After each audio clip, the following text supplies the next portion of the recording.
5 say fita to send crab war any okay chako toothpaste any a canet tree be the any brody tree any and no bro editu amosimo manum timi da hono enu abi na aba for kwan so panifo afaso a ene wode abase fa twitwu so atre na muamu anum ntimi na wo me kuta yemu manwumri obi dum bie edu kumi kase mebe edi ama wo Facebook YouTube and TikTok yegyina na so den enya gro into wadwen channel fabre na fe yenya dagene kenkan enfama na ne bra Robert Adawruma African yebobom se gon amama sanyina da atwi yenye bra na fe yemu ngra ensem na nkasam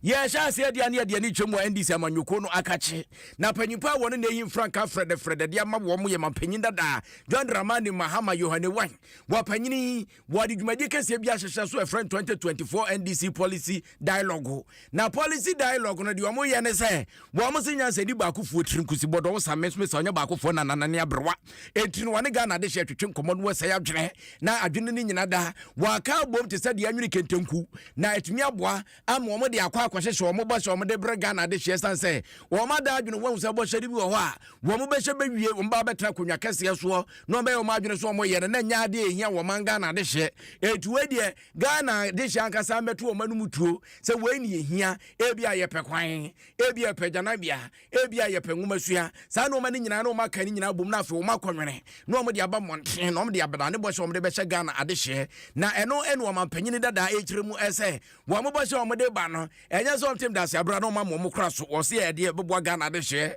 dada setremu nsem adidie wo nom ne ba bi o manfo de otiri betum nsem ene wo ka wo ho bom se de be ya bibia ebetumi akonkan na wo panyini wo se mabunu edwumadie yade da na koma pono so poistanse ye se panyini to sai ko mabunu diem etu obetwa hunu se mabunu betumi anya adwuma ye na afia tumi abo ma bibia tumi akonkan na mabunu no so de onim de mo de aba ba bo nze kanetete se bia bibi kura ni a ye pa kokra poso a sabe na bodwe se otumi tu adonko wo mu ma ne ye ubo se na ni krachi nwi se fita ansa na nyansa bi wo ho ma ba beka sa akra bia na adwe so ba beka se na ba da be na onyine da be na adwen be na da trum no nkro no bo se da wo de mabunu ne mpanyufo ni nyina da adwene fra na fe waka bom no watimi de aboa ye sa bo sha wo de beboa no de abu wo mangana. We are ready and a lot is happening. I have the utmost confidence that very soon we shall see and have a feel of a manifesto that responds to the day-to-day needs of Ghanaians and leverages on our shared aspirations and common identity when it is launched. A manifesto that will be anchored on the people's will. We are ready.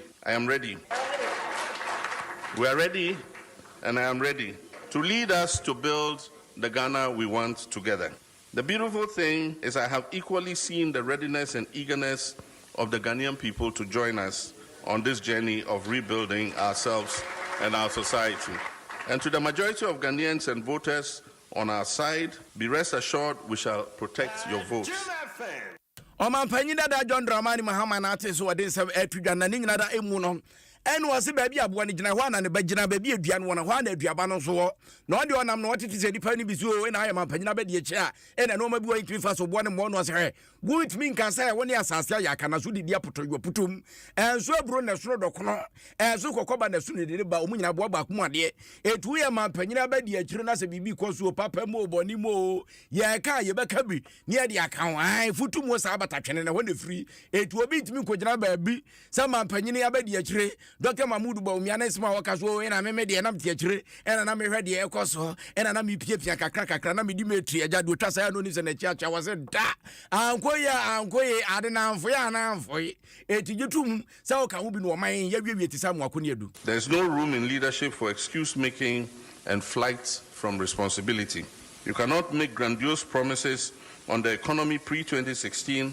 only to be put in charge of the same in government, run it down and push all of us into suffering and hardship, and turn around to say you were only the mate of a reckless driver and therefore you should be excused from culpability. Ladies and gentlemen, not only do I have a much better and measurable record of performance in both my role as Vice President and head of the Economic Management Team and later as President than my main contender in this year's elections, but I also have a record of taking responsibility. Same cannot be said of my opponent. Opanyina ekotie ni wonde tu Frank Adiama NDC amanyokuo no wampanyin dada John Dramani Mahama na yemfuru ne afia ne nkyeremu ewo enkokwa amanfrum ukopie mu amanfrum ene ne mpotem wo manfo ho kyeremu a wo mo de adesrede omkuto mo nsam ekra ne akyekyedeɛ ene wo mo de tu kwa ubome hene anim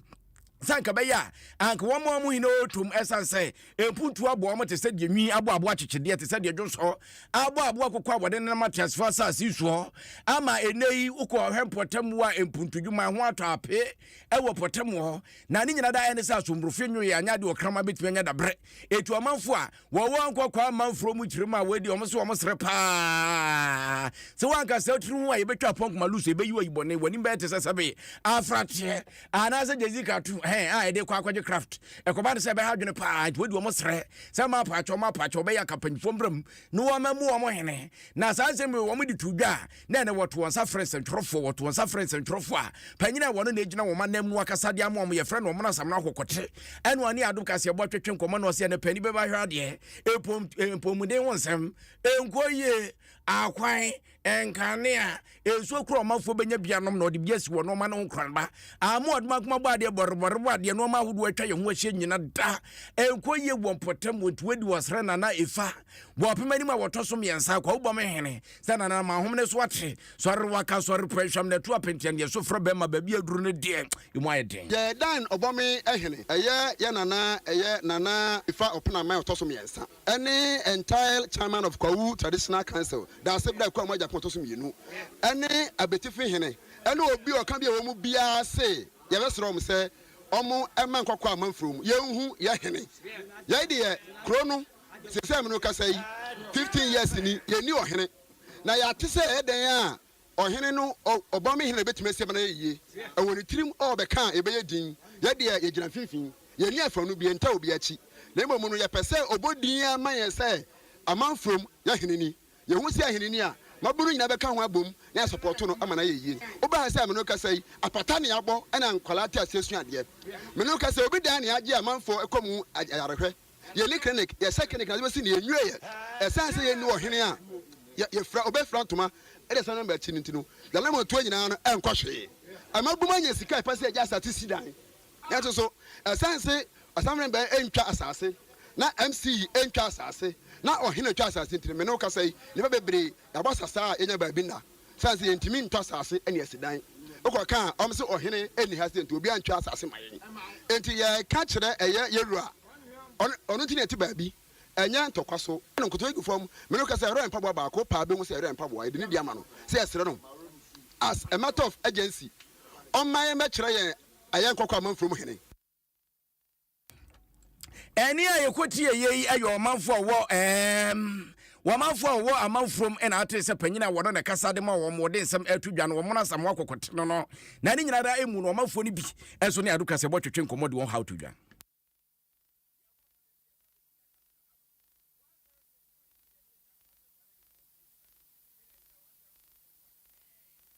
ye ni pani bia ye de ya sembe koto na nim okurodua mu han ensuo ho aye den bo ho e okuro ma e mienu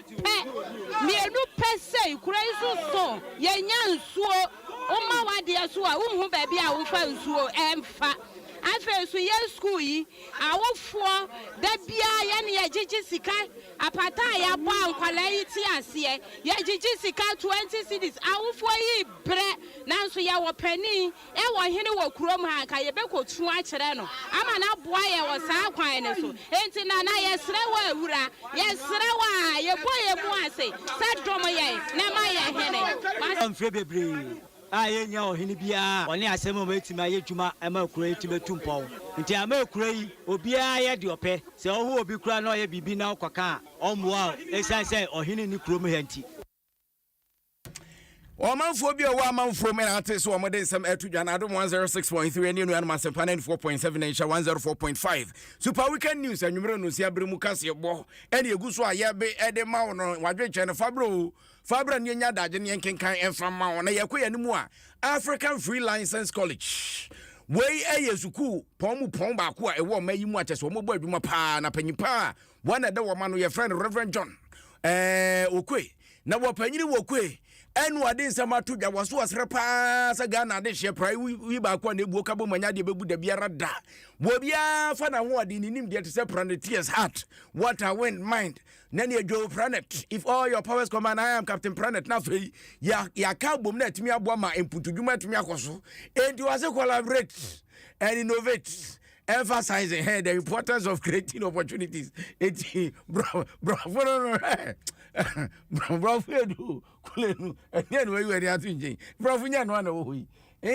collaborate and innovate, emphasizing the importance of creating opportunities rather than so relying on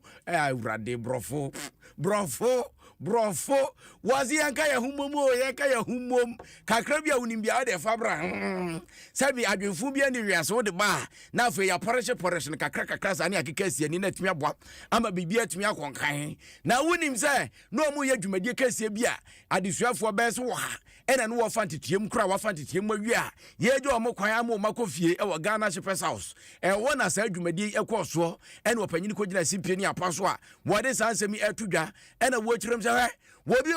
wa sha ase a wo pese wo si ma no waduru na wo biri konfa no che no kwa na otimi dua bode twa ne dana aduaba bia wudua e wo se pro wi afifi wi agugu sunsu adodon ho na twedi ampo aboso awia ansa na nyina so abansa na watimi atubia di enti mrabunu na wo de wo si ma na wo ka so wo pese wo duru no hwima de ekoso so mframa de pade abunya na mom na wie ye na ekoye nti obesrom so munya abotre bagidi obi anka na komanto ne yem wazo frama na ne obepie mu Ghana wo bepie mu Ghana no wo sha ase kakra se na niso adi nwoma na bam na bi mu to na yampia we enya de besi aga ekonya ate sa achechide no nkron ban so ne ba bia nyame ade abeduru ne Ebeneza etu omafo nsu ade fafiri na nchen won kwa no boko abo achechide was me de brebrebeko se de tue bia super na akokode num so beduru ba bi omoko. It was like a year and a half ago now me free London back Ghana na me say be pese me bo anko for omuni ejuma na me nche omo sano ade no mutumi en sua bibi no mu bia omo betumi start your own businesses into with humble beginnings a friend and now for be omo your lecturers omo your teachers no me na buy e da ya me say ade over 100 people ya graduate to me on there best say 115 people into you believe it said if we put our minds together, okay, we can change this Ghana. We don't need to wait for all the politicians to say I'll come and create jobs for you. No, we can come together.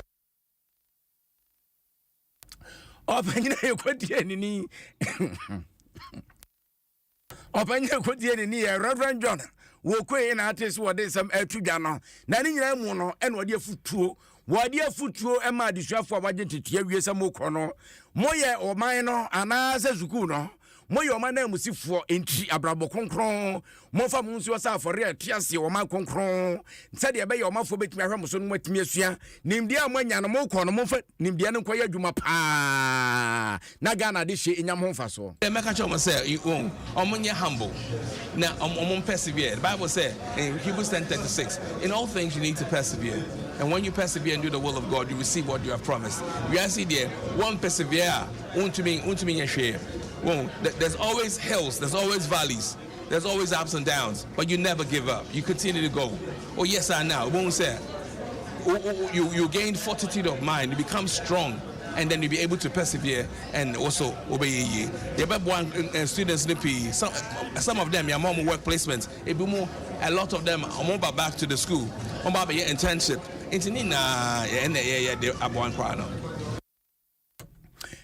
Opanyina ekotie ni ono ena school a your friend say African Freelancers College. Wada womo ano Reverend John okwe in artist wo dey sem etudwa na Adom 106.3 and enu anoma sempana 4.7 nensha 104.5 ma adwen chere mo fambra enche yebenya daje yebekenkan ni nyina de ama mansa na watwum nsem yabo ede awuram into ba Facebook wa Facebook wa adwen chere no ene da ho no YouTube so yedam ye dem den wo de ba benya dade ye bekenka de ma wo Jackie Delali dia wo de aba wo se afutuo we de very very important hu hia pa wo wi are ne prophetess de minim say template to prophetess matter ankoma brekum wo se encha kase enkofa ma kofi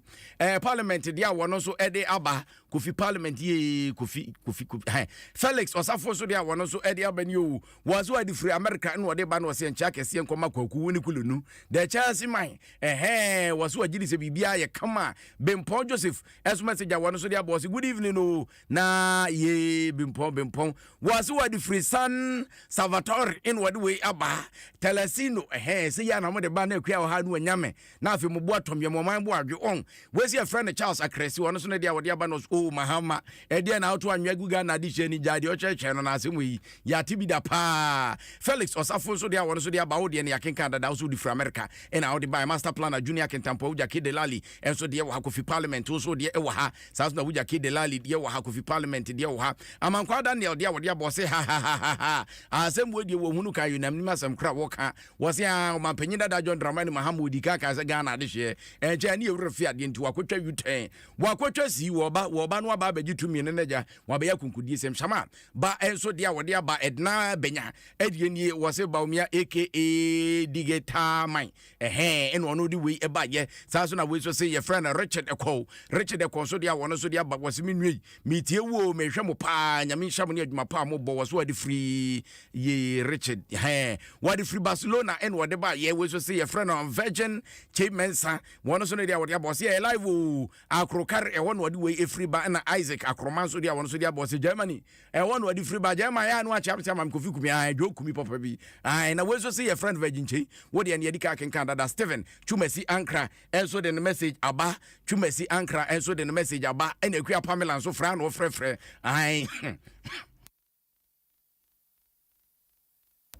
yanko yanima ne yade ani achemu ewo ensam fufuru mu yakwa North East region nanan mata konyomo North East region no mde nsam ato dwana nana omukiremu a wo mo se bambo ho nsam eho akwa atwe papa empotamu enya grow bambo ho nsam ja enkoye baako wo mo sere pa sanka be yan campaign fonye bibi fafa ho e free na regu e de koma mprugu ene ne potamu ho ne hyamu kase because ne se walwale ene obetre na wogya dam so do mu gomoria wogya dam wo aye ene won kro ne ba ene se neyi nananum ba monte do mo ba beto dwase wedi wo mo sere pa se bambofo ye mo no so na bambo ho no ma akade ne akode ne nyina da ensu won potamu na etumi aboa ma bambo akoye. Commend the security services for the swift response in maintaining law and order in the Walwale incident and throughout the region as a whole. Talking about security in the Northeast region, I have been informed reliably that the personnel, especially the Ghana Police Service, is running short of personnel due to frequent transfers of the personnel without replacement. I therefore call on the Inspector General of Police to send more personnel into the Northeast region, more so since we are in the election year. Eni ayekotie na nan matankunya a wo mo e North East region no na artist wo mo de sem to Dwana Franklin Chiajei Sharif ede na message aba en was big Sharif ni dia dodo na de freme na wone tenamafu wo mo nyina na wo hwe epoku ase no mo hwe ede afri we so se friend so kwonte so ne dia wono so dia bani wose Alhaji Alberta na was what the free Virginia USA and what the way eba was say is so count so no din na where's your friend Fifi Bedu was kumi we alive what we alive na America abroach memo hana me free ba sana mo na hade tele haze was one ba ya oba ku ya me no menka view master planner junior kentampo and so say Baumia all the way one na ekro we so see your friend correct score Zakaria was sunwa na honam di free ba and was say Dr. Mahmoud Baumia wo ba ntinani o mampanyin dada John Dramani Mahama ko pe baby batai Edmond Opoku adade enso dia wode aba me hwemo live wo me di free Stockholm en wode aba Stockholm African what da Stockholm Stockholm ana Stockholm was when na fa Sweden brand na Stockholm asemu rade kuenya me adwada di wo say Stockholm Stockholm tenye Stockholm It's none a Sweden for a church and when I stock of food in a judge. Where is your friend Edward the only day what their bosses spoken news? Mobile to my pa, Yami Asia Modi Fruibi, and what do we buy Edmond Opoku other did the hour by also the free Sweden, and what do we buy na one a day? When South Sea was Sweden home. One now who is the Sweden member I go fast talk was on by here. I go fast of the Apremi. Fifi bed to the hour their boss, meet him hand, master plan also the Edika can be that Corresco, also the Kankan that, also the Coffee Parliament, also the Kankan that Edmond Opoku day, also the Kankan Nana Bradley, and so the one also the about good evening. Kwakunyami in Shamo Park, Coffee Parliament, to the Kankan,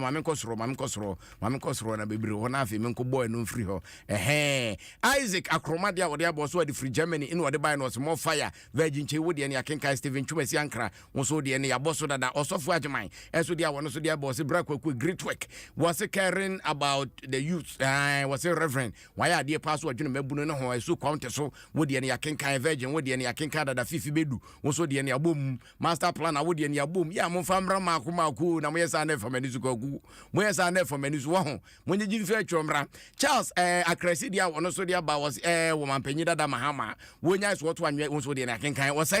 was a archmate as the award was and Chanko Mobibia war a just ECG operations department na ECG for mobile to my power no sooner the Audiaban and 1 point Joseph as was a good evening no me team with the free Italy and I'm the air by when I had a son that Victorious one by you know Felix was also the one also the aba was a Osafo Cantanca or just one America British member on what do we free a buyer now we also see a friend of Frank Sharif so the one also the aba one also one eternal. Nana was so the Nediaba was a good work. Nyamisha Mopa, Filippo, and so the was a kudus guys. Nyame Esra Mopa near Jumamobo Kudus, as well was I'm enjoying the news. Midi free Yuki, and I'm the Eba Abdul Karim, political speaker, when Chizungu, and so the one also Ediaba, one was inshallah, Dr. Bomia, said the Tibian one Eba. Yo, Eti Adrian Channel, Nemo na watching some Mungram. O person who the whole platform area that what we are send a CBA the biara maybe the biara for radio no transfer Adom FM 106.3 ubeti same papa show Adom FM 106.3 yeah Adom FM you don't know stone boy talking is here me aseman Adom kase boy na modie na yetie boy to the biara we asem doso e pese me TV asem nsem a yes Adom news Benin Cotonou Adom FM so you are far Adom FM, it means, yeah, I mean, that is it. Yeah, I don't know.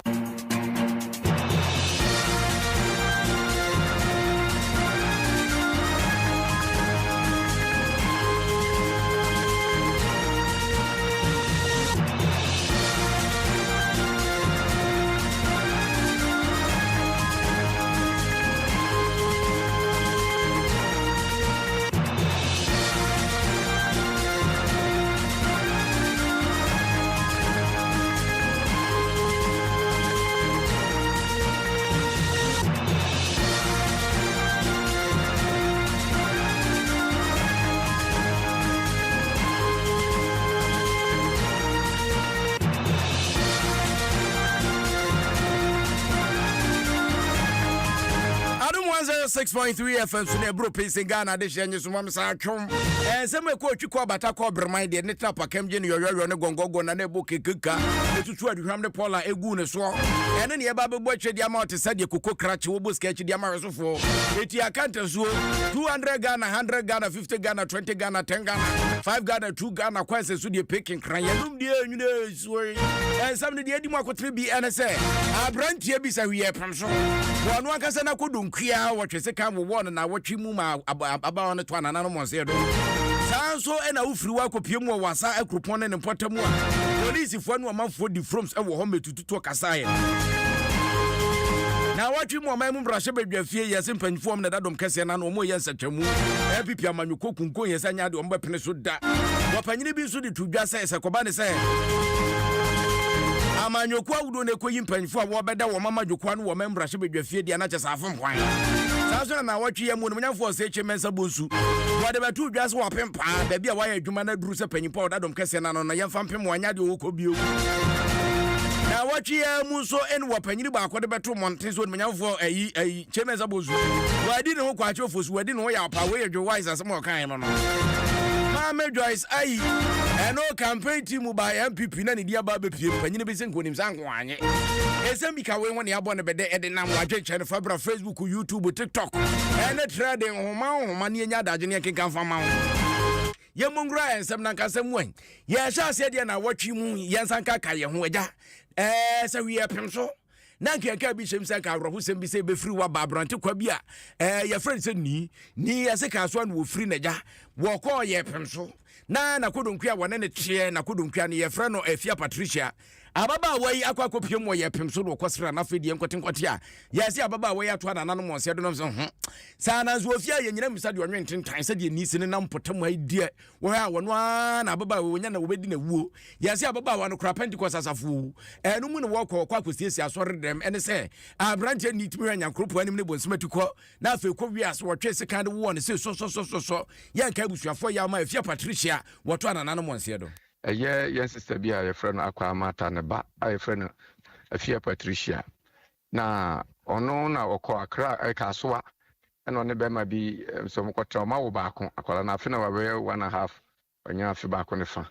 ena awade no antimi anyina ana osan ba na chi wo no ma me ho nti ho na ewu mu ana be ma na ba oba no abekọ so sa na oso mo ma ne keska no agi keska no wokọ nti fofi anto ata ne se na no osan ba ya obekọ a afi kwasiada no kwasiada na no pa no na sister no yese oba abeprapra so dan mu na wakọ akosisi no aba o se ho no yakura kakra nti no o me sisi aso dan no makufi akọbọ ho aba so the Church of Pentecost yafem so I will be ours enti oba na obeba wo ma nti ma na twen ne ba na wo ma no se da bi obeye full up no ahwe ne nti an ba no ma oba na oshi abrante no ko no busan se na wono oyere na ekọ na sisi awo he no so ndi oni na di mpapa mu woni na di mpapa mu okwan oso kọtọ abia ba te ma me hwe afi na ba bia edu no asọrọ time adu ohwe ne ba na wo hu na ese okọbọ committee for manese da bi aseme de atwetwe na so ne ba na nya bi sada na ba ma no so busa na no akase nti na omo meboa no eno na amrantie no aye committee for no echi abrantie ye ne hwehwe mu bono wantimi aka mu no kore nti omo the suspect na ne omo frɛ police for the police for no bedu ye na ho na abrantie no di animu no ko kire sa ampa wakuma oba no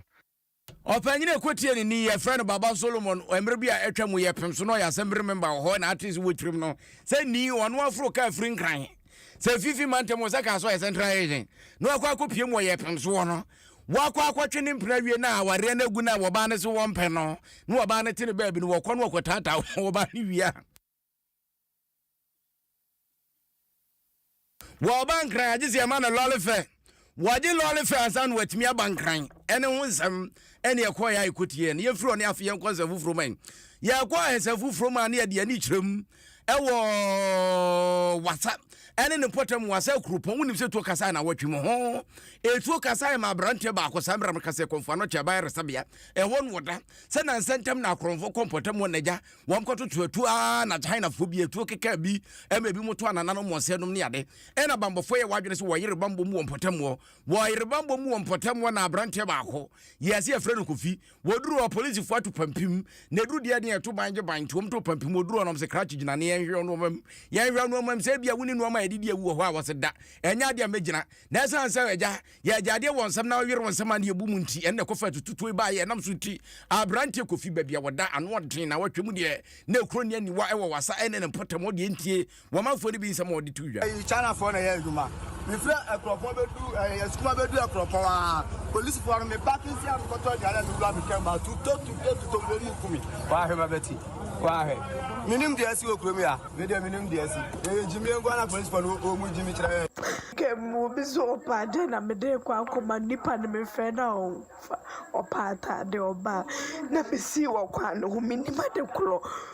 ti me de no manager obi wo kwa no na me se me we se me gina ba bi e ko ne still ne konenko na me se me vu aba meni ma be fa me no ma me ensa ba kwedi ka ba me so be bo me na me enu na ba e de abeto to me hunem na me bu so mo se de ba na ma ye obi afi me mbu na no mo bu me Me buy no number 2 watch me kwa bi say asemi crazy nti me do ha mo na me to watch na me say police mo di speed mo buy ya mo to say me to na mo start say mo tugu me so mo bo me so ko me dwane me bo na me phone na say mo to me na ira enti omanfo bi owo wasa mafi eno no ena ate so omde nsam to dwane we yakruponfo a che se awache no kro beto ye no kra ya ma na ani awache no won na unza awache so na duane wo me nche na asai ene se yasa brim no eka ho we ye two trouble one god na ni nyina da emu no ene ene wasa mafi aba na msi ni wo mpotamo etwetwe nkomo ye friend Frederick Kwanche ene was wedi animu ya mpanyufo nya hwehwemu fanfa ho mpanyufo nya hwehwemu fanfa ho se de be ya no kro wo bia beda monten no kro wo mu bia mbra monten se de di nya bi wa hyeche e de akuru nanim ti se ni nyama ye nya hwehwemu fanfa ho community e wo mu no etete ye wo mpanyufo a omo kasa ema youth no etimi Kasemba, I think you will be young official, you complain ma police for.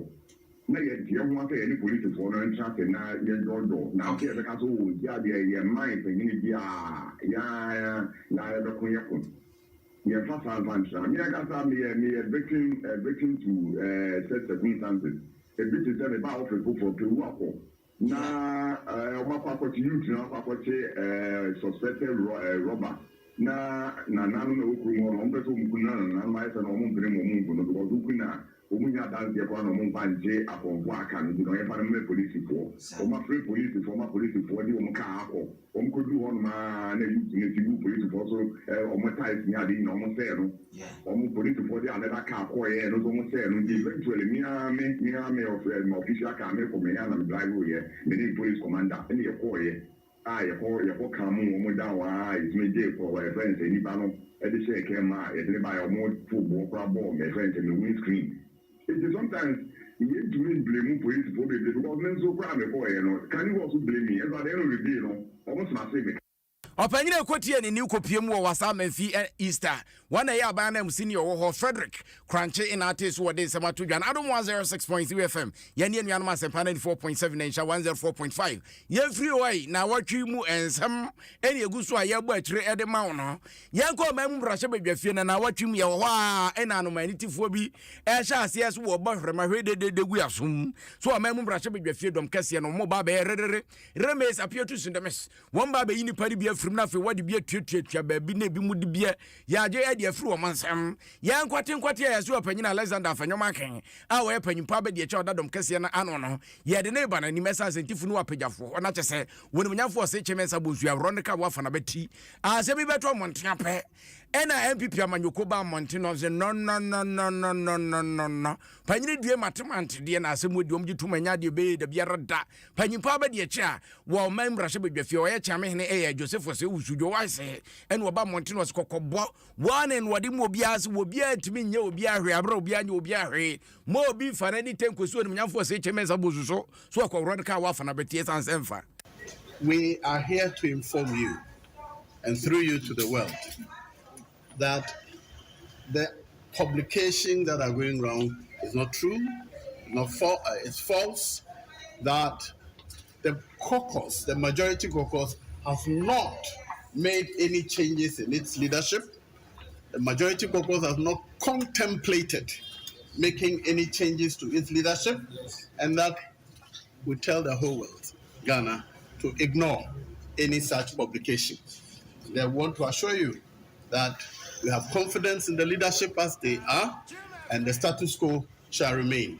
We are aware that upon the nomination of one of the deputy whips as a minister, a replacement will be made. That replacement will be made by the caucus when we have had the opportunity and the time to consider the appropriate replacement. This is all the information we want to share with you and to, through you, tell the world that the leadership of the majority caucus has not changed. We have not contemplated any change, and we do have no intention to effect any changes in the leadership of the majority caucus. I thank you very much. Wachami any Masamka was an Anawazuma Dose, Usuno, Rashabania, would not more for the quiet about 1 peso. Was I a chamin about the chair, woman Rashabia fear, and artists what they some air to January. Thank you very much for the word so sweet. What dear chair to one another, wo nipa baako woman Rashabia fear, will be to me frabon Tim Boom Grim. Mad you pay my yammer twice a maya concudi as a moo, and Rashabia for no man between Sacras as a good roofing cocra. Woman, a real member, woman, and fast waba much dino, woman, a caba much tria in this will be bet me about. No bayan sacramu, member Rashabia fear pass a don't cass idea. Just woman Rashabia for no. It is about them. The rest of us must stand up for them. They have led us effectively and efficiently, and the rest of us must stand up for them. And indeed, it doesn't need the leaders to say that we have not taken a decision. It is we, the members, the caucus. We have not taken any such decision. We are not contemplating any such decision. I'm not aware of any such thing. Nobody has discussed that with the caucus. And since nobody has the power to do that outside the caucus, there may be rumors and intricacies, but the caucus in Parliament is not aware of any attempt to remove anybody. Dom Cassiano, woman Rashabia be in artists who are some air to Jano, intricacies no one can bring and a real and a crack brain, and ideas as a criminal tomb. Nana can open you probably at your church or some so Edma MPP Manukun was Roma. I want to crow what's happening pay you when Bremo Cassim Prime Pru, Wakasensia and she was sending my backwas and pan and I will bring my hand. And what dear to Ja was here by a dame bang one more pass the Abacase. Amanukobi. And one mobile baying penny for a member Rashabia fee. Adaya, yes, Yaman a woman Rashabia internet, and Yaman not your mopen was here the more, was hard than a dear. Why him, what you to me? $multi question, I say, yeah, you are a bonny penny, Yedim Rashabia home. Yeah, you bet my sister, you can inform my Baba Rashabia home. Legally considered, no, because they are bontina. It can be president, it can be vice president, it can be the national chairman, it can be anybody. Why would you rush a big one day? If I say, wow, one time, it is at the assumption, other one. The new weather, there were 2 million of us one. Legally considered, we don't know, you need to meet our vessel. They would have, because fast forward, you know. So then this, the another, some kind of big or challenge ya, and catch yourself. Haruna Dusu, any Muntaka, which are very free. The NPP, the Anabano, Ayakanano. So you no crow, and you no crow. The young fan say, no credit. So the end of it, it has emphasized no credit. NPP for betting a year, science, so no one.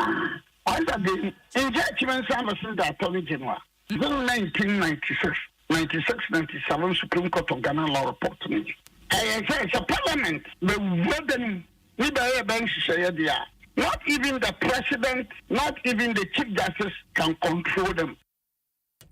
Any I quote your opinion, I will pay you when Brahma and Bribia Chamuno, a penny probably at your church or Tron, some sort of my MPP, Manukuna, no Bribuahin. And no, now Professor runs for Jampu and swapping, a woman you see more Aducas, a one nature common was where, and some rankers who basically trust now. Now what the Asasia catcher and answer could to be tracked and Quampuano with Kuma catcher no. The Aquas winning and say, I buy 2 million the man buying into a buying what pursue or canter will be so a frukutu, your bacana will be to me in the chair. Nina can be in the nays, I know man echoes who members of your field. Majority side and minority side. At any point in time, if there are reasons for such a cyber, it means a now the challenge has been say where and to me say or they and eba. Now in trying to look at the factors that have made the executive arm of government too powerful, no, the executive arm no extend the tentacles to include the need to the wish and the desire to control parliament. Now, control parliament, first of all, the executive president want to determine and control who becomes the speaker of parliament. We determine who must lead the parliamentary caucus majority. We want to determine who must lead the majority caucus and then set members of key committees of Parliament, the executive president want to determine the legislative arm of government, every more subservient to the executive arm of government. And know yes, then the quest say, your democracy is a beko year. As I see, now be a friend of countervailing authority. As I said, they be a daddy war, it make that deal. Professor Ransford Jampo no and artist what is some to Jano na ninada emuno. Ya o yenka bi shema de 3 years to troben to bopop one day on myam for such mesa bozu was what new media ba na wie ye sedom kase no wada wo mo ano wo ye oti brekese no wode apem ho wode apem ho afro nti se de kunkunta afro aboafu ye friend sen afro fu se na na aboate friend so entuma fra afro no e ba no manfo se ei enye opanyini na ndre ya na nipa bi ko no ntokwa se na ye ronika wa fana beti no nkro ne ba no se an asem no ba bi akopema no ne se eja opuse no ma na atene kankan na pinche susu na ate se kwoto ne bonwa etua nkoi Dr. Alhaji Mahmoud Bawumia panyimpa won ne ton krade ma no miracles Dennis Abuaje ne ntwetwe nkoma anya hwekra no huhu kase twebia no ate bibi enu aso motie no kre na ni oni akua Abuaje yi Adom na twetwe nkoma oba ne issue so enkrata aba ene onmunyamfo se mensa bonsu dibra ye de amano ewo adwuma no mu no ene the resignation as majority leader no wo twaka anase enko ye majority leader kra ko betumi a chair the manifesto committee no. Well, I cannot speak to that. Manifesto committee no and then no quite straightforward. Mean to me enkasama for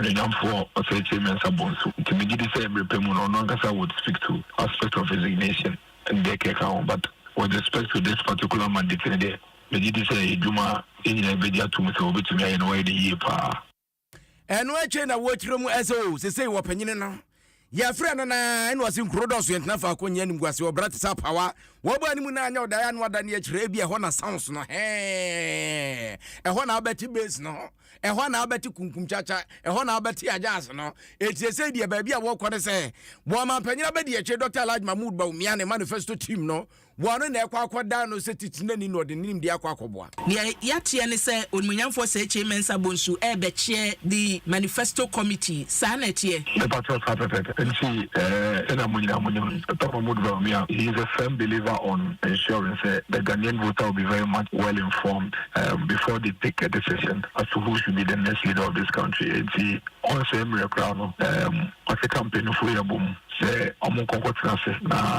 the next wedding Ghana come January 2025, and the next 4 years, I'm going to go crowd 2024. You know, I'm very simple. I'm going to manifesto party, at the bar in 2016 and 2020. They are a woman, they are into me, they into me, they into me, they into me, the ACA SSA. Now, the various relevant stakeholders in this wedding come up. Now, I feel based on all of that engagement and conversation, yet to me, develop the comprehensive 2024 manifesto for the new patriotic party. And see, I'm sure say you would clearly understand. Say these are people of substance. Jumana, one penny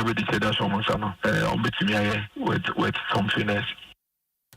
Opanyina ekotie ni ye friend miracles Dennis Abuaje wono ena akopiem wo mampanyina be de etwe a wotu Frank Adiamos no kokurukwa manyuko MPPA wakasa edema no ena odi mu nchiremu aba no Adom 106.3 ene enuanom asempa 94.7 na 104.5 super weekend news ene eguso ayebe edema no ene na wotwe nsem wesi ye friend nyame asa wo nyame sa wom wase congress okwaku nyame sha ne adwuma pa wo ye abana enso nyame ye abana enso de awode was a fantastic news. Woman Penina Abadi, Chikiana came one na ever breaking the 8 simple cry and escaping Ponsodia. One of the was it lives so much desire, meaning as a crop as worker. Ata Martin, dear what yaba was a woman penny, dada. So Peter and Kansas so dia one so dia ben you was a Ghana needs Afrafranto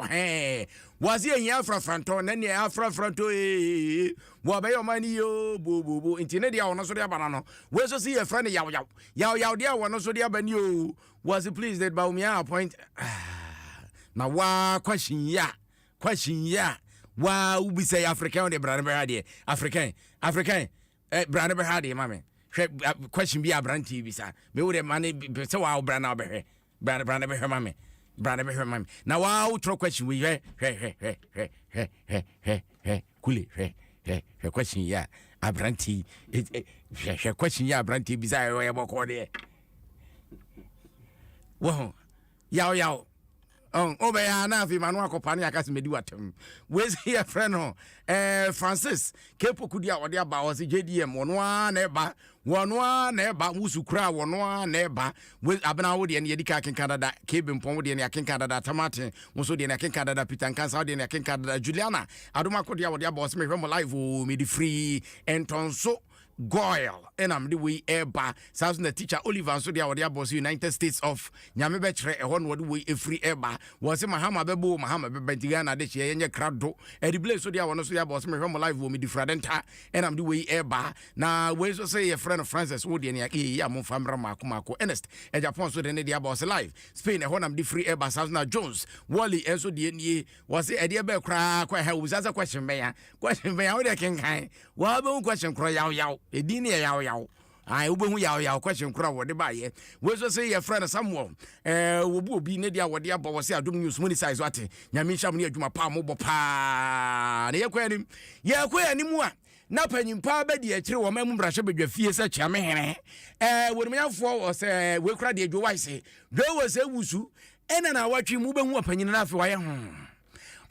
eni aso panyina de abeso yi ana wura ho ana ada de ba na akoso wose miami ni ose chi mesa busu o medin ho kwachu fusu medin ho ya pa ne se adan wose nanu ya yese ya ju akonwa afuru wonsam ama maheham abegina makasa ama me kon nyina yi ntintini etwitwa de ajo mete ya yese opanyine se adwuma no na nye bium wa ma me sesi fom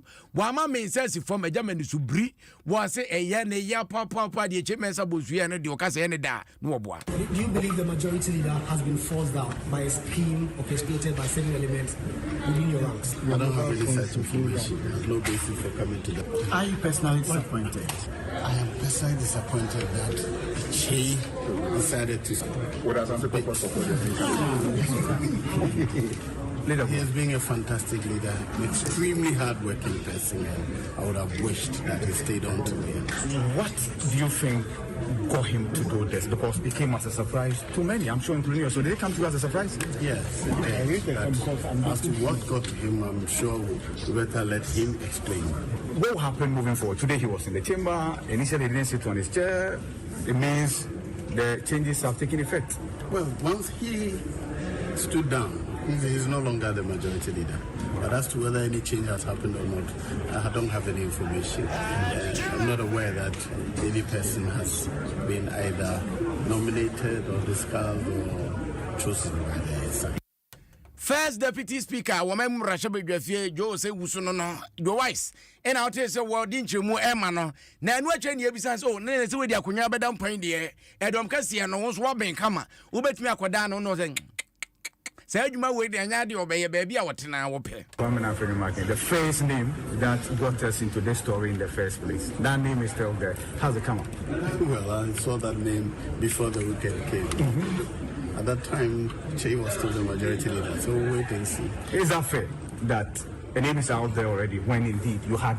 a leader? You make your judgment. I keep mine to myself. Moving forward, what will be the implications for your caucus? You are going to an election, you have barely 10 months, there's disruption. Do you agree? I'm sure moving forward, the caucus will discuss all the ramifications, the effects of our leader resigning, and the process of selecting or electing a new one. First Deputy Speaker, Mamum Rashabedwafie, Joe say Wusuno na ate so wode nsem atudwa no. Omanfo bi adwenche omde afa Facebook e dey aba we say your friend asia jantia ne dey wode aba we say I'm soaking the news pa metiemu dwabo so e wona metiemu e dey every we so say your friend sister no so dey awon so dey abani o. Was what the free a break rapem and what they ban was I'm really enjoying the news. Kasiabone koye pa was say Adom FM why ni nyina yaw yaw and oba so ba bejo me home was it kroboduma say e on the free way na yaw na yaw san so di ba kon so aba wo ho wo ho see yaw yaw You Steve ampa for so dia wode abos me hwe mo live baby a obeko bia emu da ho nyame ensa wo mu de ne dika kenkan bi dada wo se ya mu ani na ho ai ka che no ya mu ani na ho ai mu ani na sa abo wo na we so dia wono so dia by Erasmus no chukwi enso die nie Erasmus we dia pon wadu yo Erasmus ye African wa bre. Oh, and so Udi Ambas over Mam no dear dance here. Kulo Nudian true way. And mene. Now what you want some? Yeah, kind. Erasmus no to pay the buyer or see ABY and come. I'm watching you. Hey, Bray. Apo with the Anto. No to become again. We are template. Since a template, they say, I Yafaisia na Mikasa Franco Trading Enterprise DBS Nebios no Kelchako toothpaste and a soya cinnamon. What you must have Casaboni the Bremiam somewhere. Obidum be edu kumi. Joshua Kwame Kulin in the boom chidon bomber don't say so. And bra Robert African. One on social media what dear to am I it making camera drink and Edema Moya Saraso. Near the Kasahari to the next level, ya dear bro. Now, if they are Kasahari so dear, Debia Meka. Sasabe pateku one ton am mokada se pateku betonam na nkwansre no aboka na so anwe one ton no abewe na de se kasahare don ichitio wo se kasahare enye de na ba na be rap fu ase waje ni beat no rap na de no ko de be abranche ne rap wo se rap papa na ba evrade what rap keke what I say when the tia kunyam na boys is so rap no me de nam ho megre yo mege yo to say rap no ko pa na abranche bi what no wase ompe DJ na bi wo akoto cha mechi ye bo ho ban say e be ye ni ya wonwene ho wo se betwa video wo ho yes, sorry, I'm ready. Say mine, I see I get here in with what way. Well, it's who there. Yes, DJ Nabi, Obonyum pa. DJ Nabi, Obonyum pa. Me do my dear Bakubia, me say. So, no one ever born near the answer. I'm going to go in here. Into the FSia. Yadama Monitia. Oh, boy, Semi-Soriano Pa, Hair Chaco toothpaste, na me the and mommy confidence, the morning